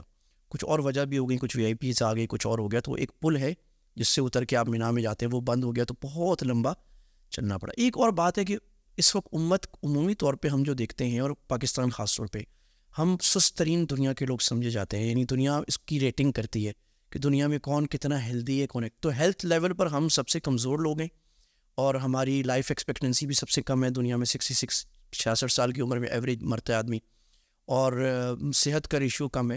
ہمارے لوگ چلتے نہیں ہیں, اور چلنے کو بعض لوگ اپنی شان کے خلاف سمجھتے ہیں. تو جو چلنے کا عادی نہیں, اس کی تو وہاں پر وہ لگتی ہے جو آپ فرما رہے تھے نا, تو صحیح. ہاں, اور جو چلنے کا عادی ہے اس کو کوئی مشکل نہیں ہے. اور اللہ کے نبی صلی اللہ علیہ وسلم کو وہ مومن پسند تھا جو طاقتور ہو. تو میں نے تو سوچا ہے کہ اگلے سال اپنے گروپ والوں کو پہلے سے لگا دوں, 1 مہینہ پہلے, کہ بھائی سارے جمع ہو جاؤ سی ویو پر یہاں پر, اور ہر ہفتے ہم جو ہے نا 5 کلومیٹر دوڑ لگانی ہے, چلنا ہے. پہلے سے بھی ٹرین ہو جاؤ چلنے. اچھا, میں الحمدللہ اللہ نے مجھے ایسا بنایا ہے کہ میں کچھ عادت ہے ورزش کی, تو مجھے کوئی ایسا مسئلہ نہیں ہوا. یہاں تک کہ ایک دن ایسا تھا کہ میں اس میں میرا خیال میں 30,000 اسٹیپس ہوئے تھے میرے. تو تھوڑی سی تھکن ہوئی, لیکن کوئی اتنا فیل نہیں ہوا کہ ہائے کیا ہو گیا, کیونکہ عادت چلنے کی جب ہو, ہائیک کی, واک کی, تو یہ عادت بنانی چاہیے. اور امت کو مضبوط لوگ چاہیے, کمزور لوگ امت کے اوپر بوجھ بنتے ہیں, کوئی کام نہیں کرتے امت کا. بالکل. اچھا, جوانی کا حج ویسے بھی بڑا پسندیدہ ہے. ابھی اس دفعہ ہمارے حج پہ جس طرح آپ نے کچھ VIPs کی بات کی, تو ہمارے جو قومی ٹیم کے کپتان بابر اعظم تھے, تو وہ بھی اس حج پہ تھے, اور نائب کپتان بھی تھے, کچھ اہم کھلاڑی اور بھی تھے, محمد رضوان وغیرہ. تو واپسی پہ جب بابر اعظم واپس آئے حج کر کے, تو انہوں نے گاڑی میں بیٹھے ہوئے کوئی کلپ ان کا کسی نے ریکارڈ کیا, تو انہوں نے پھر بتا رہے تھے کارگزاری اپنی ایئرپورٹ سے واپس گھر کی طرف آتے ہوئے کہ بھائی وہ جو کہا گیا ہے نا بزرگوں سے, ہم نے سنا ہے کہ حج جوانی کا ہے, اس دفعہ میں نے محسوس کیا ہے کہ حج جوانی کا ہے. تو والدہ ان کے ساتھ تھی, تو کہہ رہے تھے والدہ کو تو کافی مشقت ہوئی, کیونکہ ظاہر ہے عمر بھی زیادہ تھی, کو اور ویلچیئر حضرات کو بہت مشقت ہوئی. تو انہوں نے بھی اس کو انڈورس کیا کہ حج جوانی کا ہے, اور مجھے یعنی اللہ تعالیٰ کی میں اللہ تعالیٰ کا شکر ادا کرتا ہوں کہ مجھے اس جوانی کی عالم میں توفیق ہو گئی. تو VIPs کے حوالے سے میں آپ سے یہ پوچھتا ہوں کہ یہ حضرات تو ہمیں وہاں عام لوگوں میں ہی گھومتے ہوئے نظر آیا, حالانکہ ان کی بڑی پاپولیرٹی ہے, ملینز میں لوگ ان کو ظاہر محبت کرتے ہیں, عشق کرتے ہیں, تو وہاں بھی VIP کلچر آپ کو بہت زیادہ نظر آتا ہے؟ یہ سبحان اللہ, حج کی بات یہ ہے کہ حج کا کوئی VIP کلچر نہیں ہے. بہت تھوڑے لوگ ہوتے ہیں پھر بھی جو حکومت کے مہمان ہوتے ہیں, اور یا جن کا خیمہ A ہو گیا بھی, وہ تھوڑا سا کوئی فرق ہے. ورنہ ایک ہی صف میں کھڑے ہو گئے محمود ایاز, نہ کوئی بندہ رہا نہ کوئی بندہ نواز. اور نماز میں اور حرم میں بھی سب برابر ہیں, گیٹ بند ہو رہا ہے سب کے لیے, گیٹ کھل رہا ہے سب کے لیے, شرطا اگر ہٹا رہا ہے سب کو ہٹا رہے, اور ٹیکسی لمبا چلنا پڑ رہا ہے سب کو چلنا پڑ رہا ہے. ہر ایک کا سر گنجا ہوا ہے, ہر ایک وہ اسی طرح کے کپڑوں میں پسینہ آئے ہیں. آپ جتنے مہنگے کپڑے پہن لیں, آپ کے کپڑے مچڑ جائیں گے, پسینے آ جائیں گے, اور آپ کو ہوش کسی اور چیز کی نہیں رہے گی. یہی ہوش رہے گی کہ میں حرم کے اندر کیسے پہنچنا ہے, جگہ کیسے لینی ہے, اور اسی چکر میں آپ گھوم رہے ہوں گے اور سب ایک جیسے نظر آئیں گے, تو بڑے بڑے لوگ امیر کبیر سب وہاں پر ہمبل ہو جاتے ہیں. اور یہ ایک مقصد ہے کہ اس سے تواضع آ جائے, تکبر ختم ہو جائے اور انسان اپنے آپ کو اللہ کے عام بندہ سمجھے. اور بڑی دلچسپ میں آپ کو بات بتاؤں کہ ایسے ایسے لوگ ملتے ہیں جو ہمارے ساتھ بڑے کروڑوں پتی اور بڑے سیلیبریٹیز, آپ دیکھیں تو ان کو پہچانتے بھی نہیں, بھائی یہ تو حج میں گنجا ہوا ہے, سفید کپڑے پہنے ہوئے ہیں اس نے لان کے اور گھوم رہے ہیں آپ, تو کوئی کسی کا وہ نظر نہیں آتا. اور یہ حج کے مقاصد میں ہے کہ جیسا اللہ تعالیٰ حشر میں سب بندوں کو اکٹھا جمع کریں گے, یہاں بھی اللہ تعالیٰ سب کو بلا امتیاز جمع ہوتے ہیں. اور اس کا فائدہ بھی ہوتا ہے کہ ایک مساوات اور اللہ کے آگے برابر ہونا, لبیک اللہم لبیک, ایک شعار, ایک زبان, ایک کلمہ, ایک لباس, ننگے پیر, ننگے بدن, ننگے سر اللہ کے آگے عاجزی, اپنے گناہوں کا اقرار کریں. جیسے مجرم کو لایا جاتا ہے نا جیل میں وردی پہنا کے اور سب کو سر گنجا کر کے, پہلے زمانے میں گنجا کیا جاتا تھا, اس طرح بیڑیوں میں ڈال کے ایسے اللہ کے سامنے عاجزی کے ساتھ آتے ہیں. پھر ہر ایک اپنے ظرف کے مطابق لے کے جاتا ہے. کوئی چھوٹا سا ظرف لے کے جاتا ہے تو بارش تو رحمتوں کی بے انتہا برستی ہے, وہ اتنا ہی لے کے آتا ہے. کوئی اتنا بڑا ظرف لے کے جاتا ہے تو اللہ فرماتے ہیں کہ انزل من السماء ماء فسالت اودیۃ بقدرها, بارش تو برابر آتی ہے, ہر آدمی اپنے برتن کے بقدر رحمت لے کے آتا ہے. تو اپنا برتن بڑا کرنا چاہیے تاکہ اللہ کی رحمتیں لوٹ کر اور مغفرتیں لوٹ کر اللہ تعالیٰ کی بندہ لے کے آئے. اور اصل بڑا مقصد ہے اس حج کو اب پریزرو کرنا. اس میں بہت سارے لوگ کوتاہی کر جاتے ہیں کہ حج کو محفوظ کیسے رکھنا ہے. یہ پھر ایک جی بالکل, اس پر میں کرتا ہوں سوال. یہ جو ابھی ہم وی آئی پیز کی بات کر رہے تھے, تو اس بار یعنی اس پر بڑے اہتمام سے سعودی حکومت نے, آئی ڈونٹ نو آپ کے علم میں ہے یا نہیں, کہ کچھ لوگوں کو ایز اے اسٹیٹ گیسٹ کے طور پہ انہوں نے, یعنی وہ محمد بن سلمان کے ولی عہد صاحب کے براہ راست مہمان تھے. یہاں پاکستان سے بھی کچھ لوگ تھے, ان میں کچھ علماء بھی تھے, کچھ اور لوگ بھی تھے, ہر ملک سے انہوں نے, ترکی سے بھی تھے, ملائیشیا سے بھی تھے. تو یہ جو ایک روایت شروع ہوئی ہے, یعنی ہر ملک سے تقریباً کوئی 100-150 لوگ انہوں نے خصوصی طور پر بلائے تھے, اس کا کوئی علم ہے آپ کو؟ ہاں, یہ کافی پہلے سے چل رہی ہے اور ہر سال بہتر ہو رہی ہے. ہر سال اسٹیٹ گیسٹ ہوتے ہیں اور اس میں کچھ تو سربراہان مملکت ہوتے ہیں, ملکوں کے وزراء وغیرہ ہوتے ہیں, وزرائے اعظم ہوتے ہیں, صدر ہوتے ہیں, اور کچھ علماء بڑے درجے کے ہوتے ہیں, کچھ صحافی ہوتے ہیں. ان کو اس لیے بلاتے ہیں کہ ان کو پھر وہ صرف بلاتے ہیں, ان کو حج کے اہتمام بھی دکھاتے ہیں تاکہ وہ اپنی نظر سے دیکھیں اور اس کو اپریشیٹ بھی کریں, اور کوئی کمی ہے تو بتائیں بھی. تو وہ ایک ہاں, یہ کہ ان کا ایک کہ ہمارے سفیر بن کے جائیں اور ہماری جو خیر خواہی ہے, مہمان نوازی ہے, اس کو اپریشیٹ کریں. اور وہ قصرے اس میں ٹھہرتے ہیں خاص حکومت میں, یا خاص بڑے ہوٹلوں میں بھی ٹھہرتے ہیں تو حکومت کے مہمان کے طور. تو یہ میں سمجھتا ہوں اچھی بات ہے, اسلامی بھائی چارہ فروغ ہوتا ہے. اور وہ یہ بتا رہے ہیں کہ بھائی ہم صرف عربوں کو کوئی وی آئی پی نہیں دکھا رہے, ہم پوری عالم اسلام سے اور کسی کرائٹیریا پہ لوگ اکٹھے کرتے ہیں, اور یہ کرائٹیریا اچھی بات ہے, اس میں کوئی حرج کی بات نہیں ہے. اچھا, بعض لوگ وہاں پہ جب شیطان کو کنکری مارتے ہیں تو بڑے دلچسپ ویڈیوز آتی ہیں, بعض لوگ جوتے اتار کے مار رہے ہوتے ہیں. اب ہر ایک کو اپنا اپنا غصہ ہوتا ہے نا, کہ جس کی جوانی جتنی خراب کی ہے شیطان نے, وہ اتنا غصہ وہاں پہ نکال رہا ہوتا ہے. تو اس حوالے سے تھوڑا سا بتائیں کہ کوئی دلچسپ واقعہ کوئی ہمارے ساتھ حج کا اوور آل, اس کے علاوہ بھی اس دفعہ حج کا کوئی دلچسپ واقعہ جو آپ کو یاد رہے گا, کوئی ضرور ہمارے ساتھ شیئر کریں, کوئی فنی, کوئی اچھا, کوئی یادگار. اچھا, ایک تو یہ ہوتا ہے کہ اب چونکہ شاید میں جو لوگ جاتے رہے تھے ان کو پتہ نہیں لگتا, لیکن بعض لوگ جب آتے ہیں نا تو بعض لوگ اللہ تعالیٰ سبحان اللہ ایسے لوگ لے جاتے ہیں جو مجھے لگا ہوتا ہے کبھی کوٹ ادو سے باہر نہیں نکلے, لیکن اگر وہ کراچی آئیں تو گم جائیں, لیکن اللہ ان کو حج پہ لے جاتا ہے اور حج کر کے آ بھی جاتے ہیں. اچھا, اب وہ مجھے ایک جو ہے نا بابا جی ملے, تو اب وہ بیٹھے ہوئے سامان لے کے نا حرم کے باہر پریشان, وہ کو پوچھ رہے میرے سے, وہ جی دسو تسی کی, میں کیا ہوا؟ کہتے ہیں جی وہ ہم آ گئے, ہم نے کہا ہوٹل بعد میں جائیں گے, پہلے جنا اسی عمرہ کر لویے, تو اب میں حاجن کو بھیجا ہے, حاجن تو آئی نہیں. وہ بھی تو حاجن کو کیا بولا؟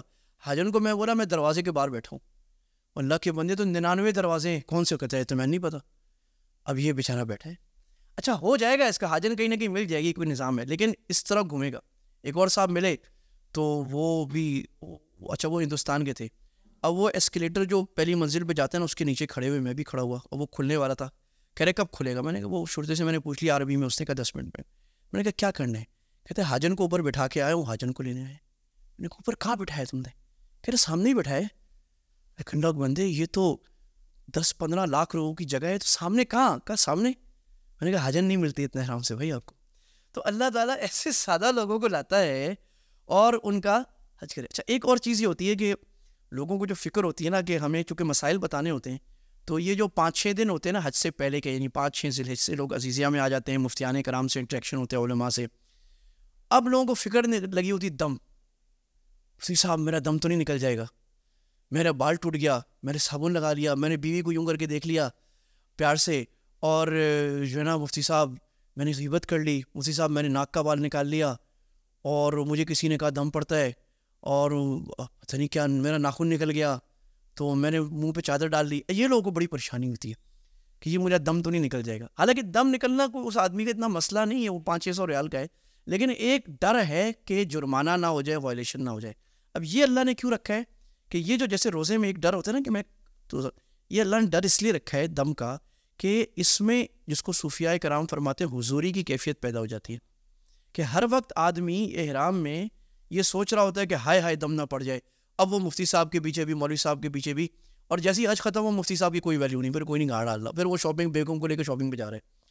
اچھا اب جو ہے نا وہ اب یہ حضوری کی کیفیت اس کو برقرار رکھنا ہی حج ہے کہ بھی جس طرح ایک عارضی حرام سے آپ بچ رہے تھے احرام میں، تو جو دائمی حرام ہے پورا سال اللہ سبحانہ و تعالیٰ نے رکھا ہے، اب اس سے بھی بچنے کے لیے یہی کیفیت ہونا کہ میں بزنس کر رہا ہوں تو یہ حرام تو نہیں ہو جائے گا، میرے بیوی بچے ہیں، والدین ہیں، کہ میں ان سے تعلق میں خرابی تو نہیں کر رہا، میں بد اخلاقی تو کسی سے میں غیبت چغلی جھوٹ تو نہیں بول رہا، کسی کو دھوکہ تو نہیں دے رہا، میں نماز تو نہیں چھوڑ رہا. جس طرح وہاں پر مستحبات کے لوگ فکر میں ہوتے ہیں، مجھ سے اب اس کا مستحب کیا ہے، کنکری مارنے کی دعا کیا ہے، عرفات میں دعا، یہ مستحبات ہے. تو یہاں پر کم از کم واجبات کی فکر اتنی زیادہ ہو جائے تو یہ حج بن گیا انشاءاللہ. سبحان اللہ. اچھا سر، ایک چیز میں نے ایک سوال امپورٹنٹ آپ سے کرنا ہے، اس سے پہلے یہ جو آپ نے کہا نا سادہ لوگ، میرے والد صاحب اور والدہ محترم حج پر گئے تھے ماشاء اللہ 2018 میں. تو ابھی اس دفعہ مجھے امی نے یہ بات بتائی، میرے ابو کی برائیاں کرتے ہوئے جس طرح ہو رہا ہوتا ہے اس عمر میں، تو کہہ رہی تھی کہ مجھے نا شوگر ہائی ہو گئی میری مدینہ میں. اب ابو جو ہے نا ان کو یہ تھا ماشاء اللہ فٹ ہیں الحمدللہ، اللہ ان کو صحت عافیت رکھے، تو وہ ان کو مسجد نبوی میں جمعہ پڑھنا تھا، جمعہ کا دن تھا. اب شوگر اتنی ہائی کہ چلنا مشکل تھا، اور وہاں ہسپتال میں جب گیا تو انہوں نے فوراً، جس طرح آپ نے کہا نا وہاں بڑا اچھا انتظام ہوتا ہے ہاسپٹلس میں، اور فوراً اتنے رش کے باوجود تو ڈاکٹرز نے کہا کہ اس جب تک ٹریٹمنٹ نہیں ہوتی، دوائی نہیں ہوتی، ان کو آپ نہیں لے کر موو نہیں کر سکتے. تو ابو مجھے اس دفعہ اعتراف کر رہے تھے کہ بھائی میں نے نا یہ جب دیکھا نا کہ ان ڈاکٹروں کا موڈ ٹھیک نہیں ہے اور پیچھے ایمبولینس آ رہی ہے اور یہ میرا جمعہ نکلوائیں گے، یہ تو میں نے تیری ماں سے کہا، امی کہہ رہی تھی کہ مجھے تمہارا باپ نے کہا کہ یہ شوگر ووگر تو ہوتی رہتی ہے، جمعہ دوبارہ تھوڑی ملے گا مسجد نبوی. ہاں تو وہ ایمبولینس سے جان چھڑا کے اور امی کا ہاتھ پکڑ کے کھینچ کے لے گیا مسجد نبوی. انہوں نے وہاں جا کے، یعنی میں نے ابو سے کہا، میں نے کہا یہ کون سی دینداری ہے آپ فضیلت کے چکر میں، لیکن بہرحال ان کی ایک خوبصورت یاد ہے وہ. تو وہاں بہرحال وہ جمعے کے لیے پہنچے، امی کو بھی وہاں جمعہ پڑھایا مسجد نبوی میں، اور خود بھی جمعہ پڑھا. کہا ایک ہی جمعہ میں ملا تھا، وہ بھی شوگر کی نظر ہو جاتا. میں نے کہا گولیاں تو پاکستان جا کے بھی لے لی. اچھا ایک چیز اس سے مجھے یاد ہے، ایک بڑی اہم بات آپ کے توسط سے، اس پروگرام کے توسط سے میں کہنا چاہوں گا، جو وہاں نظر آتی ہے. کچھ قومیں ایسی ہیں جو قانون کو بہت اچھا مانتی ہیں، جیسے ملیشیا ہے، ترکی ہے، یہاں کے لوگ، یا امریکہ اور برطانیہ یورپ سے جو حاجی آتے ہیں. اور کچھ قومیں ایسی ہیں جو قانون بالکل نہیں مانتی، اس میں افریقہ ہے، مصر ہے، پاکستان ہے، بنگلہ دیش کسی حد تک، افغانستان، یہ بالکل نہیں اب یہ ایک بڑا برا تاثر چار ہوتا ہے ہمارا کہ یعنی یہ قوم تہذیب والی ہے اور یہ کم تہذیب والی ہے، کہ وہ یہ کوشش کرتے ہیں کہ ہم کسی طرح قانون توڑیں. اچھا اس سے بڑے مصیبت یہ ہوتی ہے کہ کسی مستحب کے لیے قانون توڑنے کے چکر میں ہوتے ہیں. اب یہ اس کو حضرت مفتی تقی عثمانی، بلکہ حضرت ڈاکٹر عبدالحی عارفی صاحب رحمہ اللہ جو ان کا مقولہ نقل کرتے ہیں حضرت شیخ الاسلام مفتی تقی عثمانی صاحب کہ بھائی دین شوق پورا کرنے کا نام نہیں ہے. تو لوگوں کو چونکہ دین کا علم نہیں ہوتا تو اپنا شوق پورا کرنے کے چکر میں وہ قانون بھی چھوڑیں گے، وہ دھوکہ بھی دیں گے، وہ جھوٹ بھی بولیں گے. اب حجر اسود کا بوسہ لینا ہے، اب وہاں میں مسلسل دیکھ رہا ہوتا تھا کہ ابھی میں تھا تو ایک بنگالی بھائی تھے، اب وہ حجر اسود کے سامنے آ کے لیٹے، ان کی سانس اکھڑی ہوئی، پاؤں مار رہے بھائی.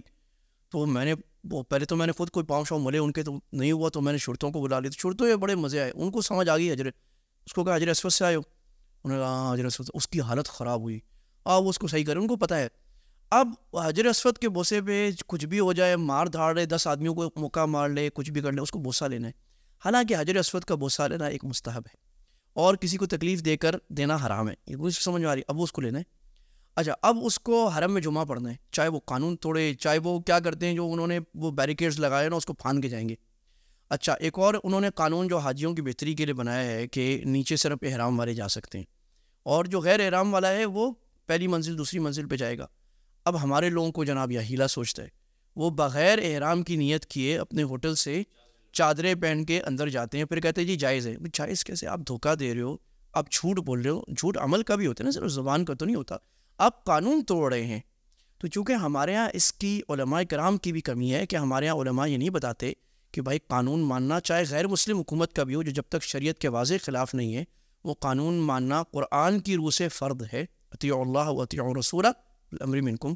تو ایک بہت برا امیج ہم پاکستانی خاص طور پہ اپنا دیتے ہیں, اور ہماری عادت ہے شارٹ کٹ مارنا, جگاڑ کرنا, اور کیا کہتے ہیں جی نا اس کو, ایک اور لفظ ہے کوئی وہ کوئی چور راستہ نکالنا. اس کو ہم بڑا اپنا ڈیڑھ ہوشیاری سمجھتے ہیں. اس ڈیڑھ ہوشیاری کے چکر میں ہم دنیا میں بدنام ہو چکے ہیں. تو اس پہ ہمیں غور کرنا چاہیے کہ بھائی نظام کے مطابق چلنا چاہیے.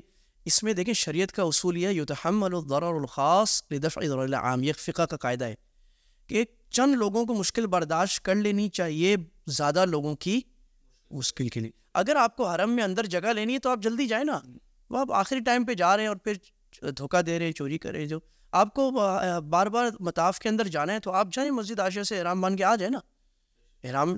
تو یہ اس کی ہمیں فکر کرنی چاہیے کہ ہم ایک مستحب عبادت کے لیے حرام کام کرتے ہیں. اس کی ایک وجہ دین کا علم نہیں ہے, ہمیں پرائرٹیز کا مستحب کیا ہے, فرض کیا ہے, واجب کیا ہے, حرام کیا ہے. اور دوسرا بس اپنا شوق پورا کرنا ہے کسی بھی طرح, یہ اس کی لیے جو ہے نا فکر کرنی چاہیے.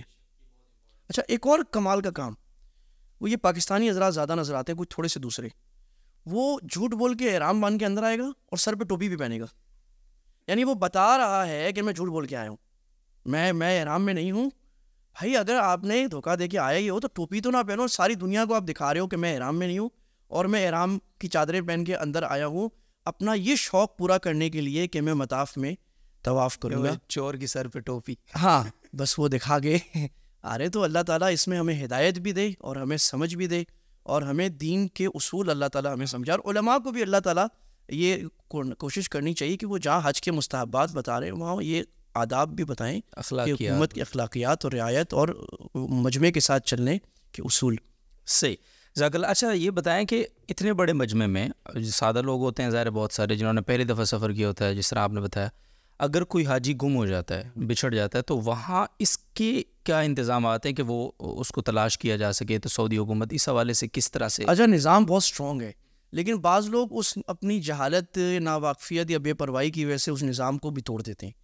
ایک تو وہ ہاتھ کا بینڈ دیتے ہیں کہ بھئی یہ آپ باندھیں, ہمارے لوگ نہیں باندھیں گے, ہم لوگ تو کسی قاعدے میں آنا نہیں چاہتے. دوسرا وہ گلے کا دو قسم کے ہار دیتے ہیں, ایک حکومت کی طرف سے بینڈ ہوتا ہے اور ایک جو گروپس ہوتے ہیں وہ اپنا ایک ٹیگ دیتے ہیں, وہ لٹکا ہوتا ہے, اس کے اوپر نمبر شمبر لکھا ہوتا ہے کہ بھی کیسے آنا ہے. تیسرا پھر لاسٹ اینڈ فاؤنڈ سسٹم ہے, اور یہ 87 میں پہلی دفعہ جب گیا تھا نا, 7 سال کا تھا, اس وقت میں گم گیا تھا. تو مجھے اس وقت پتہ لگا, وہ میں لاسٹ اینڈ فاؤنڈ والے مجھے اٹھا کے لے گئے پولیس والے, اور میں ڈر رہا کہ میں سمجھتا کہ وہ پاکستانی پولیس ہے, پتہ نہیں چھتر مارے گی, کیا کرے گی. وہ بیچارے مجھے جو نا کھلا رہے, محمد کہہ رہے, میں رو رہا, پتہ نہیں پولیس نے پکڑ لیا, یا اللہ خیر کیا بنے گا میرے ساتھ. پھر وہ ہمارے نانا حضور اللہ ان کو جنت نصیب فرمائے, وہ آگے ڈھونڈتے ہوئے. اب ان کا لاسٹ اینڈ فاؤنڈ کا سسٹم بڑا اسٹرانگ ہے, تو وہ کوئی بھی شرطا دیکھے کوئی گما ہوا ہے تو وہ اس کو پہلے گائیڈ کرتا ہے. اگر وہ گائیڈ نہ ہو سکے تو وہ اس کو لاسٹ اینڈ فاؤنڈ کے آفس میں بھیج دیتا ہے. وہ لوگ پھر اس کا پتہ کرتے ہیں کہ یہ حاجی کس گروپ, اگر اس کے پاس کوئی بھی آئیڈینٹیفیکیشن نہیں ہے وہ کسی طرح پیدا کرتے ہیں. نمبر 3, جو بعض منسٹریز ہیں جیسے پاکستانی حکومت کی بھی ماشاءاللہ بنگلہ دیش, افغانستان, ملیشیا, ترکی, ان کے اپنے لوگ حرم کے قریب گھوم رہے ہوتے ہیں, جہاں پر ان کی بسز ہوتی ہیں اصل میں وہاں یا کہیں والنٹیئرز ہوتے ہیں. پاکستان میں ہر سال کچھ لوگ جاتے ہیں, ہر ملک سے جاتے ہیں, جو حج کے خدام کے طور پہ. وہ لوگ انہوں نے جیکٹیں پہنی ہوتی ہیں, وہ لوگ پھر گائیڈ کر دیتے ہیں کہ جناب آپ کا مکتب, آپ کا خیمہ کہاں ہے. ایک چیز لوگوں کو کمی ہوتی ہے کہ لوگ پرانے لوگوں سے پوچھتے نہیں ہیں, کہ اگر آپ پرانے تجربہ کار لوگوں سے پوچھیں کہ بھی راستہ کہاں ہے, کون سی بس ہمارے ہوٹل میں جاتی ہے, ہماری بلڈنگ میں جاتی ہے, کیسے آنا ہے, کیسے جانا ہے, تو پرانے لوگوں سے پوچھنے کا بڑا فائدہ ہو جاتا ہے. بعض لوگ پوچھتے نہیں, بیچارے پریشان ہو جاتے ہیں. صحیح.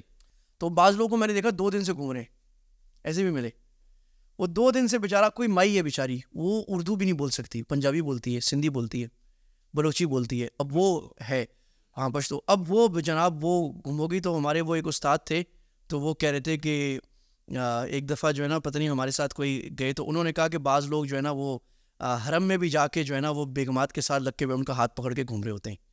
تو وہ ہمارے ساتھ بلوچستان کے استاد تھے, انہوں نے کہا اللہ کے بندے, وہ کوئی وہ محبت نہیں کر رہا ہوتا بیوی کے ساتھ, اس کی بیوی کا اگر ہاتھ چھوٹ گیا نا وہاں پر, کہا میری بیوی کا اگر چھوٹ گیا نا بلوچستان والی کا, بس وہ گئی, وہ نہیں ملے گی. تو یہ وجہ ہوتی ہے کہ چونکہ اتنا بڑا مجمع, جو آدمی کسی بڑے شہر میں نہیں آیا, وہ 25 لاکھ کے ایک جدید شہر میں آ جائے جہاں دنیا کی ماڈرن فیسلٹیز ہیں, سارا نظام ہے, ہزاروں بسیں چل رہی ہیں, ٹیکسیاں چل رہی ہیں, روڈز کتنے قسم کے ہیں, راستے کتنے قسم کے ہیں, حرم کے گیٹ کتنے قسم کے, تو وہ بیچارہ تو پریشان ہو جائے. تو یہ ایک چیز ہے جو, یہ بھی ایک سیکھنے کی چیز ہے جو اللہ سبحانہ و تعالیٰ ہر چیز میں سکھا رہے ہوتے ہیں. لیکن میں یہ سمجھتا ہوں جو فیملیز ویکیشن کے لیے جاتی ہیں, میں ان کو کہتا ہوں بھی ویکیشن کے لیے بھی لانا ہے اپنے بچوں کو یہاں لاؤ, کہ اللہ سبحانہ و تعالیٰ نے دین اور دنیا دونوں وہاں جمع کر دی. جو ہم استاد صاحب دامت برکاتہم کے پاس تھے, تو ایک صاحب ہمیں 6-8 قسم کے پھل دے گئے. تو میں نے کہا حضرت ہم اس آیت کی تعبیر بن رہے ہیں جو ابراہیم علیہ السلام نے دعا کی تھی, وَجْلِبْ لَهُم مِّنَ الثَّمَرَاتِ وَارْزُقْهُم مِّنَ الثَّمَرَاتِ مَنْ آمَنَ مِنْهُمْ. اللہ اس گھر کو آباد فرما, اس گھر کو روزی دے, اس بیت اللہ مکہ کو, اور اللہ تعالیٰ جی پوری دنیا کے ثمرات یہاں کھینچ کے لے آئیں. تو اللہ پوری امریکہ کا, برازیل کا, اسپین کا, پاکستان کا پھل وہاں پر آ رہا ہوتا ہے اور اللہ ہمیں کھلا رہے ہوتے ہیں. اور جو فیسلٹیز لگی ہوئی ہیں سعودی حکومت کو اللہ نے جزائے خیر دے, پوری دنیا کا جو کمال کی چیز ہے, ساؤنڈ سسٹم, ماربل دروازہ, ایسکیلیٹر, وہ وہاں پر کمال کا لگایا ہوا ہے. تو بچے بھی خوش ہوتے ہیں, دین اور دنیا اور کعبے کی تجلیات, سبحان اللہ, جس سے بڑا کوئی شیخ دنیا میں نہیں ہے. ایسی ایمان کی تجلی اور ایسی محبت اور ایسا اللہ کا تعلق, کہ ایسا آدمی عبدالودود بھائی جن کو میں جانتا تھا, جو مسجد نہیں جاتے تھے لوگ, وہ جب بیت اللہ کے سامنے جاتے ہیں تو ایسی ہیبت پڑتی ہے, بچے کی طرح روتے. اور ہمیں اپنا آپ چھوٹا محسوس ہو رہا ہوتا ہے, ہم ویسے ہی چھوٹے لوگ ہیں کہ یا اللہ یہ اتنا رو رہا ہے, کتنا اللہ سے قریب ہوگا, اور ہم ظاہر طور پہ دیکھ رہے ہیں اس کو, اور ہم معلوم اللہ اپنے آپ کو سمجھتے ہیں, اور ہم اللہ سے کتنا دور ہے کہ ہمیں آنکھوں میں رونا ہی کوئی نہیں آ رہا. تو یہ اللہ تعالیٰ نے کعبے کی تجلی رکھی ہے. تو اللہ تعالیٰ اس حدیث کا ہمیں مصداق بنایا. اور آپ سنیں کہ تابعوا بین الحج والعمر, اللہ کے نبی نے فرمایا کہ حج اور عمرہ مسلسل کیا کرو, یہ گناہوں کو ایسے ختم کر دیتے ہیں جیسے بھٹی اپنے گند کو ہٹا دیتی ہے. سبحان اللہ. ٹرانسپورٹ کا جو سسٹم ہے وہاں پہ, اس پر تھوڑا سا کامنٹ آپ کو ضرور لوں گا کہ جو ٹرینز وہاں پہ چلائی گئی ہیں, تقریباً اس بار جو سعودی وزارت نے بتایا کہ کوئی 9 سے زیادہ ٹرینز ان کی تھیں, اور 1 گھنٹے کے اندر 75,000 حاجیوں کو موو کرنے کی اس میں صلاحیت ہے. تو یہ ٹرانسپورٹیشن کا جو سسٹم اب آیا ہے سعودی حکومت کی طرف سے, آپ ذرا پرانے اس دور سے جا رہے ہیں, کتنی اس سے سہولت کاری کتنی ہوئی ہے حاجیوں کی موومنٹ میں؟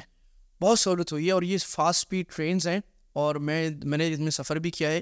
2013-14 کے حج میں میں نے ان ٹرینز میں سفر کیا تھا جو منا سے, جمرات سے منا, منا سے مزدلفہ, مزدلفہ سے عرفات چلتی ہیں. تو ان ٹرینز میں سفر کیا, بڑی زبردست تھی. تھوڑی سی اس میں مشقت تھی, تو چلنا پڑتا, وہی بات, چلنے کے اگر آپ کو مسئلہ نہیں ہے تو بہت اچھی اور فاسٹ سپیڈ ٹرینز ہیں. اور تھوڑا لائن لگتی ہے, اور اس میں ذرا دھکے مار دے, دھکے اس وجہ سے مارتے ہیں کہ ہمیں کوئی تجربہ نہیں ہے لائن لگانے کی, ہمیں عادت نہیں, ہم دھکے مارتے ہیں. ورنہ جو سمجھدار مہذب لوگ ہوں تو ان کو عادت ہے دنیا میں لائن لگانے کی, لائن لگانا ایک طریقہ ہے. اور دوسری ٹرینز جو ابھی لانچ ہوئی 1-2 سال سے, اس میں بھی اللہ نے مجھے سفر کا 2 دفعہ موقع دیا, جو مکہ سے مدینہ اور مدینہ سے جدہ, یعنی مکہ مدینہ جدہ کو کنیکٹ کرتی ہے. وہ بھی بہت زبردست, 2 گھنٹے میں مدینہ سے مکہ آ جاتی ہے. اچھا. ہاں, اور یہ سفر گاڑی میں تقریباً 4.5-5 گھنٹے کا ہے, اور بس میں اور لمبا 6.5 گھنٹے کا سفر ہے. اور بہت ہی یعنی دنیا کے اعلیٰ لیول کی ٹرینز ہیں, یورپ کے لیول کی, اور بہت ہی آرام دہ, بہت ہی زبردست نظام, بڑا زبردست سٹاف, بہت زبردست بار اسکین کوڈ سارے. تو ماشاءاللہ بہت زبردست ایکسپیرینس ہے ٹرین پہ سفر ہونے کا. صحیح ہے. گویا کہ حکومت پوری کوشش کر رہی ہے کہ دنیا کی جدید سے جدید فیسلٹی کو خدمت الحجات کھلا. اور ایک بڑی بات ہے کہ وہاں کے جو بادشاہ ہیں, بہت طویل عرصے سے وہ بادشاہ سعودی عرب کے اس بارے میں فخر کرتے ہیں کہ ہمارا لقب خادم الحرمین الشریفین ہے, اور ان کا نام بھی ایسے ہی دیا جاتا ہے کہ یعنی وہ یہ کہہ سکتا ہے کہ میں سعودی عرب کا بادشاہ ہوں, لیکن اس کو بھی اچھا لگتا ہے کہ میرا نام یہ لکھا جائے کہ خادم الحرمین الشریفین, کہ اللہ مجھے جو دے رہا ہے. اور واقعی ان کی بہت ساری غلطیاں اور کمیاں بھی ہیں جو ہمیں معلوم ہیں, اور لوگ اس کے باوجود اللہ ان کو بہت نواز رہا ہے. شاید میں سمجھتا ہوں اس کی ایک بڑی وجہ یہ ہے کہ ان کمیوں کے باوجود جو وہ حرمین کی خدمت بے مثال کرتے ہیں, اللہ تعالیٰ ان کمیوں پر بھی پردہ ڈال کے ان کو نوازتے ہیں. سبحان اللہ. حضور کا فرمان ہے کہ مکہ آئے اور میری طرف نہیں آئے تو بے وفائی کی آپ لوگوں نے میرے ساتھ, اور ہم ذکر نہ کریں تو یہ بھی بے وفائی ہوگی. تو اب چلو ذرا مدینہ کی سیر بھی کر لیں. تو آپ حضرات مدینہ میں جو وقت گزرا اس بار, تو وہاں کی بھی تھوڑی سی ہمیں بتائیے کیسا ایکسپیرینس رہا, کتنے دن گزارے اس بار مدینہ میں؟ اچھا, اس دفعہ اللہ سبحانہ و تعالیٰ نے 2 دفعہ مجھے مدینہ جانے کی توفیق دے دی. پہلی دفعہ تو 2 دن گئے تو مجھے بڑی تشنگی تھی اور میں سوچ رہا تھا یار مزہ نہیں آیا اس دفعہ مدینہ کی محبت, اور وہ بہت زبردست تشنگی رہ گئی. تو اللہ نے ایک اور سبب بنایا کہ ہمارے ساتھ صاحب ان کا بھی تم ذرا 1 ہفتہ آگے کر لو فلائٹ, اور کوئی ضروری مشورے ہیں, کچھ ملاقاتیں ہیں, تو تم نے ترجمانی بھی کرنی ہے عربی میں, تو آپ ساتھ رک جاؤ. تو میرے 1 ہفتہ پھر مدینہ میں 5-6 دن اور مل گئے. تو وہ بڑے بھرپور اللہ تعالیٰ نے عطا فرمائے مدینہ میں. وہاں کا تھوڑا سا بتائیں, کوئی آپ نے خاص مقامات پہ آپ کا جانا ہوا, وہاں ڈیولپمنٹ کا کیا احوال ہے مدینہ میں؟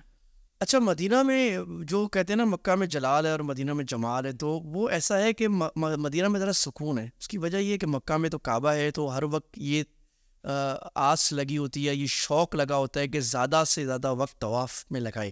تو آدمی محنت اور مجاہدے میں اپنے ایکسٹریم پہ جا رہا ہوتا ہے ہر آدمی. ماشاءاللہ خواتین دن میں 4-4-6 طواف کر رہی ہوتی ہیں. میرے گھر کی خواتین جب بھی جاتی ہیں میرے سے زیادہ طواف کرتی ہیں. تو اللہ ایسا جذبہ, ہمیں بھی یہی فکر ہوتی ہے, ہم زیادہ کسی سے ملنے پہ بھی چکر میں نہیں ہوتے. میں نے مدینہ میں آ کے پھر علماء بھی مدینہ میں زیادہ ہیں, رہنے والے بھی مدینہ میں, تو پھر ملاقاتیں بھی, تعلق بھی. اہل مدینہ میں انصار کی وہ صفت ابھی تک قائم ہے ماشاءاللہ. کو اللہ کے نبی کی مہمانی کی تھی مکہ, انہوں نے نکالا تھا, مدینہ والوں نے قبول کیا تھا. تو مدینہ کی جو مہمان نوازی ہے وہ آؤٹ اسٹینڈنگ. میں آپ کو بتاؤں دولت بھائی, اللہ نے مجھے 20-21 ملک دکھا دیے, ایسی مہمان نوازی دنیا میں میں نے کہیں نہیں دیکھی. مغرب پہ تو چھوڑ ہی دے نا, مغرب پہ تو مہمان نوازی ہے ہی نہیں. گورا آپ کو چائے بھی پلا دے رہا, اس کا مطلب بہت بڑی بات ہے. اس میں تو یہ بات ہی نہیں نا, وہ تو اپنا بسکٹ برگر لے کے آئے گا, اپنا برگر لے کے آئے گا, ذرا سے ایک دفعہ پوچھ لے گا بھائی کھاؤ گے نہیں کھاؤ گے, ٹھیک ہے. تو مہمان نوازی تو اسلام کا شیوا ہے, اور وہ عربوں میں اور مدینہ والوں میں جو اللہ نے مہمان نوازی رکھی ہے با کمال ہے. آپ یقین جانیں کہ افطار دیکھا ہوگا ہم میں بہت سارے سننے والوں نے, تو آپ نے رمضان کا افطار تو دیکھا نا کہ 6-7-8 لاکھ جتنا بھی آدمی ہے مدینہ میں دسترخوان لکھ کر ان کو دہی ملتی ہے, اور مدینہ کی خاص بریڈ ہے جو 2 بیکریاں بناتی ہیں, وہ اس میں گندم اور جو ملا ہوتا ہے. ایسی بریڈ دنیا میں کہیں نہیں ملی مجھے.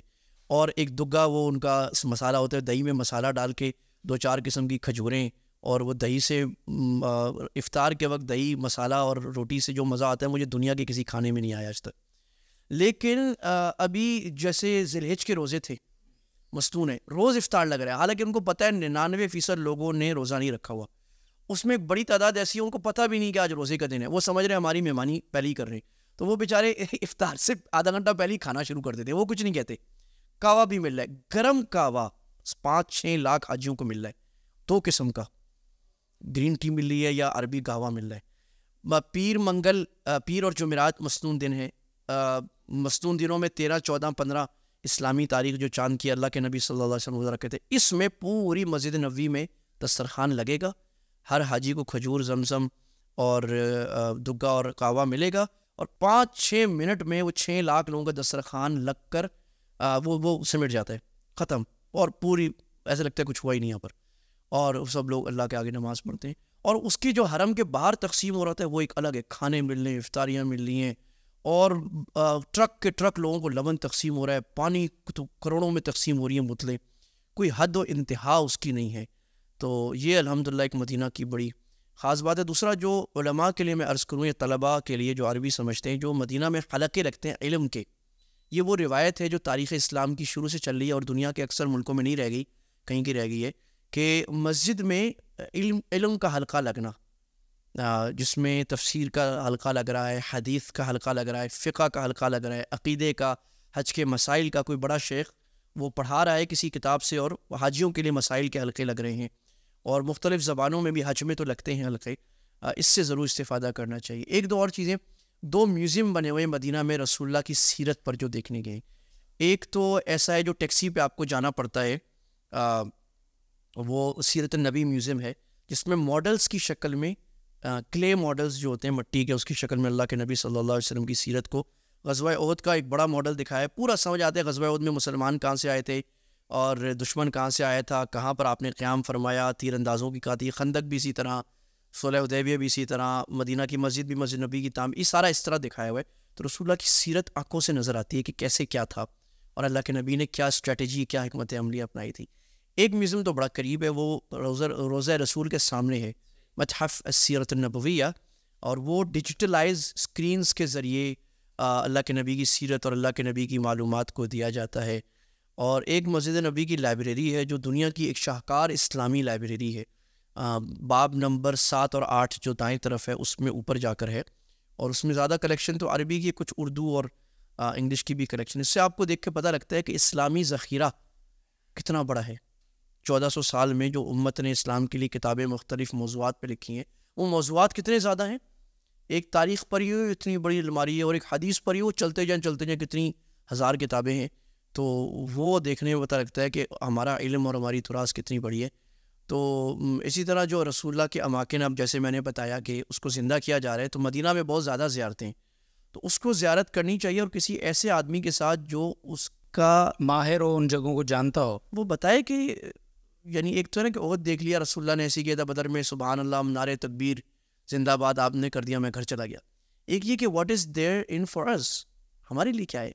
بدر میں تو فرشتے, ہم اب کیا کریں, صرف نعرے تکبیر لگانے سے یا میں عاشق رسول نعرے رسالت لگانے سے تو کام نہیں ہوگا. ہم بدر کے اللہ کے نبی کا کیا اسوہ ہے جو ہمارے لیے ہے, احد میں کیا اسوہ ہے جو ہمارے لیے, خندق میں کیا بات سیکھنے کی ہے اللہ کے نبی اور صحابہ سے جو ہم سیکھ سکتے ہیں اپنی زندگی میں, ہم خاندان میں. وہ اس نظر سے, یعنی ہمارے بزرگ فرماتے تھے بھی مکہ سے کیا لے کے آ رہے ہو. تو پہلے زمانے میں حاجی ہوتا تھا نا, حاجی وہ ہوتا تھا, ایک زمانہ میں نے بھی دیکھا ہے, حاجی وہ ہوتا تھا جو ٹیپ ریکارڈ اٹھا کے کندھے پہ رپورٹ کرتے حاجی ہے. پھر ایک زمانہ وہ آیا جو ٹی وی اٹھا کے لاتا تھا نا, وہ کہتا یہ حاجی ہے. تو کوئی گھڑی راڈو کی لے کے آتا تھا, کہتا یہ حاجی ہے. تو اب ہمارے ایک بزرگ فرماتے تھے, مولانا مکی صاحب, مکان فاروق صاحب, کہتے تھے بھائی مکہ سے رسول اللہ صلی اللہ علیہ وسلم کی مکی زندگی لے کے آنا ہے, اور مدینہ سے رسول اللہ کی مدنی زندگی. تو وہاں اپنی سیرت کی کتاب ساتھ جائے, اور اللہ کے نبی کی زندگی کو پڑھا جائے, اور اس زندگی کو اپنے ساتھ بسا کر اللہ کے نبی کے اخلاق کو خاص طور پہ, جس کی اس وقت بہت امت کو ضرورت ہے, وہ ساتھ لے کے آیا جائے. تو اس نظریے سے مدینہ میں وقت گزاریں, اور جتنا وقت وہ تلاوت ذکر میں یا صدقہ میں, اور یہ سخاوت بھی عربوں کی, یہ بھی لے کے آنی چاہیے ساتھ میں. استاد صاحب کو بھی بڑا ماشاءاللہ معمول ہے وہاں لوگوں کو پیسے بانٹنے کا. جی حضرت, اچھا کوئی اور نہ ملے تو ساتھ والے کو مزے ہو جاتے ہیں جو ساتھ.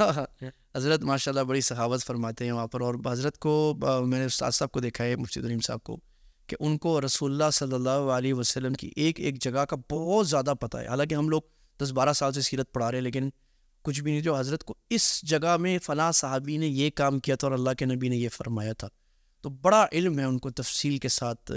اور یہ اصل میں رسول اللہ سے محبت اور عشق کا تقاضا ہے کہ اس لیے اتنی معلومات جمع کر کے رکھی ہیں خاص جگہ کی. بے شک. اچھا جی, کنکلوڈ کرتے ہیں, بہت طویل گفتگو ہوئی, بہت لطف آیا, پتہ بھی نہیں چلا ٹائم کا. حج سے واپسی آ گئے اب, اور جو لوگ حج کر کے آئے ہیں, میں چاہوں گا ان کے لیے کوئی پیغام آپ ضرور دیں, کیونکہ ہمارے یہاں ایک بڑا مشہور لطیفہ ہے. کچھ دن پہلے کوئی سنا رہا تھا کہ ایک آدمی حج کر کے آیا اور سیدھا گیا اپنے دکاندار کے پاس اور اس کو کہا کہ میرا حساب کتاب نکالو. تو وہ دکاندار بڑا خوش ہو گیا کہ یہ سارا حساب کتاب آپ کلیئر کرے گا حاجی صاحب. تو جیسے اس نے کاپی کھولی تو اس پہ لکھا ہوا تھا اسلم خان. تو اس نے کہا کہ یہاں پہ لکھ دو حاجی اسلم خان, باقی بند کر کے رکھ دو, حساب کتاب بعد میں دیکھیں گے. تو بات یہ ہے کہ ہمارے ہاں تو یہ ہوتا ہے کہ نام کے ساتھ حاجی لگ گیا. مفتی حاجی احمد عفنان, اب ماشاء اللہ آپ نے کافی سارے حج اللہ تعالیٰ نے آپ کو کروائے. ہم نے تو آپ کو نہ آپ حاجی کہلواتے ہیں نہ ہم کہتے ہیں, تو وہی مفتی احمد عفنان ہی ہیں ماشاء اللہ. تو یہ جو حج سے واپسی آ گئے ہیں لوگ, اتنے سارے ماشاء اللہ پاکستان سے گئے ہوئے لوگ تھے, تو ان کے لیے کوئی پیغام, یا دنیا بھر سے جو لوگ ہمیں سن رہے ہیں, کوئی پیغام کہ اب یعنی نتیجے کے اعتبار سے ہمیں کیسا انسان بننا ہے اور کیا ذمہ داریاں عائد ہو جاتی ہیں, کیونکہ گناہ بھی ڈبل ہو جائے گا, ساری چیزیں رسپانسبلٹیز بڑھ جائیں گی. تو اس حوالے سے کوئی دیکھیں, ایک تو ہر خود آدمی سمجھتا ہے کہ حج ایک لائف چینجنگ ایکسپیرینس ہے. اگر آپ کی لائف چینج نہیں ہو رہی تو اس کا مطلب ہے کہ آپ نے چھلکا کھا لیا اور آپ سمجھ رہے میں نے بادام کھائے. امام غزالی فرماتے ہیں عبادت کی روح ہوتی ہے, اگر وہ نہ آئے وہ نہ آئے. تو بادام کا چھلکا کھانے والے کو بادام کھانے والا نہیں کہا جاتا, اگرچہ لغت میں کہہ دیا جائے گا کہ وہ بھی تو بادام کا حصہ ہے. تو آپ خود دیکھیں, استفتی قلبک حدیث میں آتا ہے, اپنے دل میں ایک مفتی بیٹھے اس سے پوچھے آپ کی زندگی میں کیا تبدیلی آئی, کیا آپ کی نمازیں بہتر ہو گئیں, کیا ہماری جو بہنیں سن رہی ہیں, کیا آپ نے, میں نے آخر میں اپنے حاجی جو میرے ساتھ ہیں ان کو ریزولوشنس تھیں, تو میں نے کہا کہ بھائی جو بہنیں پہلے حجاب نہیں کرتی تھیں وہ حجاب کر لیں آج، کہ وہاں سب نے ماشاء اللہ حجاب کیا ہوتا ہے. جو ایکٹریس بھی آئی ہوئی تھیں بہت ساری، بلاگرز آئی ہوئی تھیں خواتین، وہ میرے ساتھ بھتیجیاں تھیں، انہوں نے بتایا کہ جی وہ آپ کے بیان میں یا وہاں فلاں جگہ پہ گروپ میں فلاں بیٹھی ہوئی تھیں. تو اللہ تعالیٰ ان کو بھی ماشاء اللہ ایسی توفیق دیتا ہے کہ وہ حجاب کم سے کم اور عبایا پہن لیتی ہیں. وہ عبایا مدینہ میں چھوڑ کے آگے یا لے کے آئیں ساتھ، یہ آپ کو اپنا خود پوچھنا ہے. اور جن کو اللہ نے توفیق دی تھی پہلے سے دوپٹہ کرتی تھیں، حجاب کرتی تھی، وہ اب نقاب کرنے کی فکر کریں، اس سے آگے کا اسٹیج ہے. نمازیں مرد طے کریں کہ جی ہم 5 وقت مسجد میں نماز کرنے کی فکر کریں گے، قضا بالکل نہیں ہوگی، اور اگر اللہ نہ کرے ہو جائے تو اس کو ہم قضا پڑھیں گے. اور ہماری بہنیں بھی اس کی فکر کریں. وہاں ایک ماحول بنا تھا، سارا کچھ جو تبدیلی آئی تھی ایک ماحول سے آئی تھی نا. اس ماحول نے آپ کو مجبور کیا کہ آپ نوافل کی بھی فکر کر رہے تھے. تو وہ ماحول آپ یہاں برقرار رکھنے کی کیا کام کریں؟